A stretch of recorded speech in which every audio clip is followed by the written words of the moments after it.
Imagine a world without iPhones, Pixar movies, or the sleek designs of the Mac. Most of you peeps lack imagination, so this might be a very challenging thing to do. This two-time loser Steve Jobs didn't just change technology, he reshaped the way we live, communicate, and create. But behind the genius lay a story of triumph, some conflicting shit, and unrelenting vision. Let's take a deep dive and see why the hell we were calling devices after fruits in the early 2000s. Early life and background. Stephen Paul Jobs was born on February 24, 1955 in San Francisco, California, where the gays were still hiding in their closets. He was adopted at birth by Paul and Clara Jobs, who raised him in Mountain View, California, which was the boonies at the time, but who knew one day it would become what is now known as Silicon Valley. Jobs' biological parents, Abdul Fattah Jandali, a Syrian immigrant, and Joanne Schiebel, were unmarried at the time, which led to his adoption. My man Abdul picked the perfect white boy. From an early age, Jobs displayed a deep interest in electronics and innovation. His father, Paul, introduced him to basic mechanics and electronics in their garage, fostering a hands-on curiosity that would later define his career. Most of us use the garage as a space to hoard shit we never use, but this man is going to build a fucking computer in there. Despite his intelligence, Jobs' rebellious nature often clashed with the traditional education system because, let's face it, it is pretty trash when all they care about is getting paid and have you do all the learning at home, and he grew bored with the structure of school. However, his passion for technology persisted, and he spent much of his youth tinkering with gadgets. Bro was setting up the stage for what is about to come. College and early career. Jobs enrolled at Reed College in Oregon in 1972, where kids go that cannot read, but dropped out after 6 months, citing the high cost and lack of interest in the required courses. Nevertheless, he continued to attend classes informally, because why pay when you can get in for free, including a calligraphy course that profoundly influenced the design aesthetics of Apple products. In 1974, Jobs joined Atari, a video game company where he worked as a technician. I think most kids don't even know what an Atari is. During this time, he reconnected with Steve Wozniak, a brilliant engineer and inventor, but nevertheless an atheist. The two had first met through a mutual interest in fiddling with electronics and became close friends. The founding of Apple. In 1976, Jobs and Wozniak founded Apple Computer Inc. in the Jobs family garage. We are all probably wondering, but can it run Doom? They were joined by Ronald Wayne, who briefly served as a co-founder. Their first product, the Apple I, was a single-board computer designed and built by Wozniak. Jobs' ability to market the product and secure funding was weak sauce, but my man still managed to help launch the company. The following year, Apple introduced the Apple II, a revolutionary personal computer with a color display and user-friendly interface. This shit must have cost a fortune. It became a massive commercial success and positioned Apple as a leader in the burgeoning tech industry. The Macintosh and the rise of Apple. In 1984, Apple released the Macintosh, the first mass-market computer with a graphical user interface, GUI, and a mouse. I always wondered, why do they call it a mouse? Jobs' insistence on intuitive design and aesthetics set the Macintosh apart from competitors, even though its initial sales were nothing less than garbage. However, internal conflicts at Apple soon emerged. Jobs' demanding and often confrontational management style created friction within the company. Bro had anger issues. He was so busy developing a computer that I don't think he ever learned about the jerk motion. In 1985, following a power struggle with then-CEO John Sculley, Jobs was ousted from Apple. Nobody wants a fucking bully, and Jobs was probably one of them. This marked a low point in his career, but also set the stage for a remarkable comeback. My man has plus 1,000 aura. Next and Pixar. After leaving Apple, Jobs founded Next Inc., a computer company focused on high-end workstations. That high-end is not even a low-end in today's standards. Oh, how far we have come. Although Next's products were technologically advanced, they failed to gain significant market traction due to their high cost. However, the Next Step operating system later became the foundation for macOS and iOS, demonstrating its lasting impact. In 1986, Jobs acquired the Graphics Group, later renamed Pixar Animation Studios, from Lucasfilm for $10 million. Now imagine how much that shit is valued at now.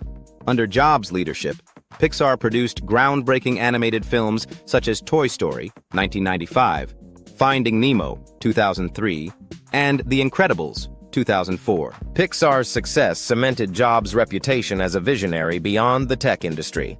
Bro was taking so much magical mushrooms that these ideas came to him one after another. Return to Apple. In 1997, Apple acquired Next, bringing Jobs back to the company he had co-founded. I would have said, fuck no.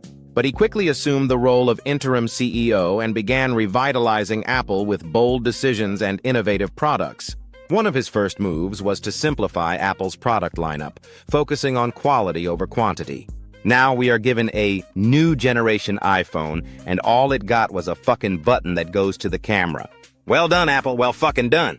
The late 1990s and early 2000s saw the introduction of several iconic products, including the iMac, iPod, iTunes, and eventually the iPhone. These products not only saved Apple from financial ruin, but also redefined consumer technology. Jobs' emphasis on sleek design, intuitive user interfaces, and seamless integration between hardware and software set new standards for the industry. I miss my guy and his turtleneck, because what Apple has become after his passing just ain't it, fam. The iPhone revolution. In 2007, Apple launched the iPhone, a revolutionary device that combined a phone, an iPod, and an internet communicator into a single device. This shit probably mind-fucked everybody with what it could do in that time. The iPhone transformed the smartphone industry and ushered in a new era of mobile computing. It also established Apple as one of the most valuable companies in the world. I personally liked my BlackBerry better, and no, not because I was poor as fuck. Feuds with competitors. Steve Jobs was known for his competitive spirit, which sometimes led to public feuds with other tech companies. One of the most notable conflicts was with Microsoft, which began in the early days of personal computing. Jobs accused Microsoft of copying Apple's graphical user interface for Windows, a dispute that fueled a decades-long rivalry between the two companies. What do you guys think? Was that shit valid or not? In the smartphone era, Jobs clashed with Google after the launch of Android.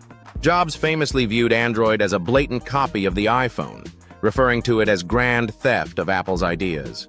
He reportedly told biographer Walter Isaacson, "I'm going to destroy Android because it's a stolen product." This rivalry led to numerous lawsuits between Apple and Android manufacturers, particularly Samsung. It seems like Jobs liked to bitch about everything. Apple accused Samsung of infringing on design patents, resulting in high-profile legal battles that highlighted Jobs' fierce commitment to protecting Apple's intellectual property. Despite these feuds, Jobs maintained respect for certain competitors. For instance, he admired Microsoft co-founder Bill Gates' business acumen, even if their visions for technology differed significantly. Failures and criticism. Despite his many successes, Jobs' career was not without setbacks. The Macintosh's initial commercial struggles, the failure of Next hardware, and controversies surrounding Apple's labor practices in overseas factories were notable challenges. Them Alibaba workers were putting in overtime during these production timeframes while making 2 cents an hour. And here you are bitching about wanting to get paid $30 an hour for delivering packages. Additionally, Jobs' leadership style, marked by perfectionism, intensity, and occasional abrasiveness, drew criticism from colleagues and employees. Legacy and influence. Jobs' vision and relentless pursuit of excellence reshaped the technology, music, and film industries. I kind of want to know what sort of films he made. Bro was gooming during this era, so I'm sure he had some crazy fantasies. He was a pioneer of the personal computer revolution, a driving force behind the smartphone era, and a key player in the rise of digital entertainment. His emphasis on design and user experience influenced countless companies and products. Jobs also left a lasting legacy through his philosophy of innovation, which centered on the intersection of technology and the liberal arts. His ability to anticipate consumer needs and deliver groundbreaking products set him apart as one of the greatest entrepreneurs of the 21st century. Personal life. Jobs married Laureen Powell in 1991, and the couple had 3 children together. He also had a daughter, Lisa Brennan Jobs, from a previous relationship, whom he initially denied paternity of before reconciling later in life. My guy was really not trying to be a father. Jobs' personal life was marked by introspection and a lifelong interest in spirituality, particularly Zen Buddhism. See what I mean? Bro was just goomed out and had all these crazy ideas that he was able to turn into reality. Health struggles and death. In 2004, Jobs was diagnosed with a rare form of pancreatic cancer. I heard this sad news and was fucking devastated. I didn't even know this turtleneck-wearing SOB, but I felt bad for him. Despite undergoing surgery and other treatments, his health declined over the years. He took multiple leaves of absence from Apple, eventually resigning as CEO in August 2011. On October 5, 2011, Jobs passed away at the age of 56. And on October 6th, Apple was no longer the same. What Apple has become today versus when he was running the ship, they are just not comparable. Steve, you skinny little man with great ideas, thank you for the great contributions you have given us. I hope you aren't asking to goom out there in heaven with MJ. Steve Jobs' life was a testament to the power of vision, perseverance, and innovation.